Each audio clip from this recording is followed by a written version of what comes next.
Պետական եկամուտների կոմիտեի նախագահի խոսքով վերջին ամիսներին հարկային մուտքերի տպավորիչ արդյունքներ են արձանագրվել, ապահովվել է 948.7 միլիարդ դրամ հարկային եկամուտներ և պետական տուրքեր, հարկային մարմնի հավաքած գումարի մասով նախորդ տարվա համեմատ աճը կազմում է 12.7%, մաքսային մարմնի հավաքած գումարի մասով 25.3%։ Այստեղ մի էական հարց է ծագում, որի մասին ես անցած ասուլիսի ժամանակ շեշտադրեցի։ Ինչպես պետք է հավաքագրենք հարկերը կամ ինչպես պետք է հարկվճարողները հարկերը վճարեն եւ պետական եկամուտների կոմիտեն ինչպիսի դեր ունի այդտեղ եւ այստեղ շատ կարեւոր է գտնել բալանսը, այսինքն պատշաճ հարկվճարման եւ տնտեսության զարգացման միջև բալանսը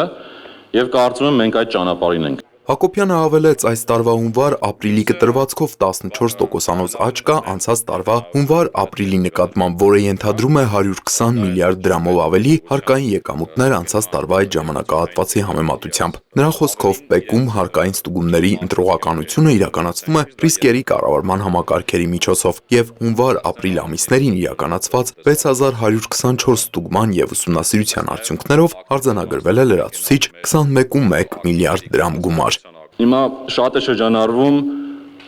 որոշակի կեղծ թեզեր նրա մասին, որ կոշտություն կա, տեսեք, հիմա կոշտության տեսանկյունից տվերի դեմ պայքարն է հիմնականում մարդկանց մտքին գալիս, եւ այդ տեսանկյունից 50%-ով ավելի քիչ, այսինքն կրկնակի ավելի քիչ տնտեսվարողների ենք մենք օպերատիվ գործողություններով ստուգել, բայց ամենահետաքրքիրը նա է, որ երբ որ նայում ենք օրինակ ստվերային շրջանառություններին, ապա շուրջ 84 միլիարդ դրամով կամ 146%-ով ստվերային շրջանառությունների աճ ունենք։ Այս տարի իրականացված կարևոր նախագծերը թվելիս Հակոբյանը խոսեց մաքսային ընթացակարգերի դյուրացումից, կարևոր համարեց ընդհանրապես հարկային համակարգի ախտորոշումն ու առաջիկա տարիների ռազմավարության տեսլականը։ Եվ հարկային եւ մաքսային ռազմավարությունները արդեն մշակման ավարտին ենք մոտեցել, շուտով նաեւ սկսենք ավելի լայն քննարկումներ։ 16 թվականից այս կողմ առաջի անգամ Արժույթի միջազգային հիմնադրամի հետ սկսել ենք մի հատ մեծ գնահատում, որը մեր հարկային համակարգի բոլոր ուղղությունները մանրամասն գնահատելու է, մեզ հնարավորություն տա դրա հիման վրա նույնպես ախտորոշում անել եւ ձևակերպել մեր առաջնահերթությունները։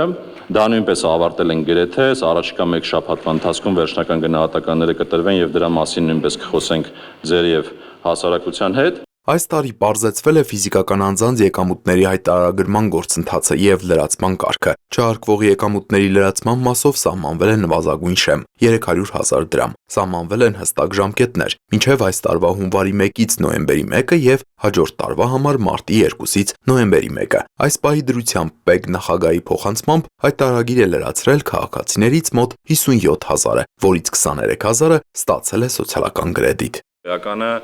դինամիկան է, ասենք երբ որ նայում ենք օրինակ թե յուրաքանչյուր շաբաթ քանի քաղաքացի է հայտարարագիր լրացնում, իրականում բավական տենց հետաքրքիր դինամիկա կա ու դրական դինամիկա կա, ու մարդիկ արժանաբար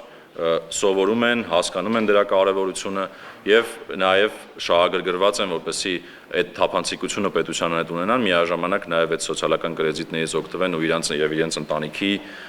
կրթության ու մարդկային կապիտալի մեջ ներդրում անեն։ Արդյոք քրեական վարույթ է սահմանվելու այն քաղաքացիների համար, ովքեր սահմանված ժամկետում հայտարարագիր չլրացնեն։ Իհարկե պետական եկամուտների կոմիտեն չէ այն կառույցը, որը այս հարցին պետք է պատասխանի, բայց մեր մասնագետների հետ քննարկումների արդյունքում մեր մասնագետների դիտարկմամբ նման խնդիր չի առաջանում, բայց կարծում եմ վերջնական պատասխան ճիշտ կլինի ակնկալել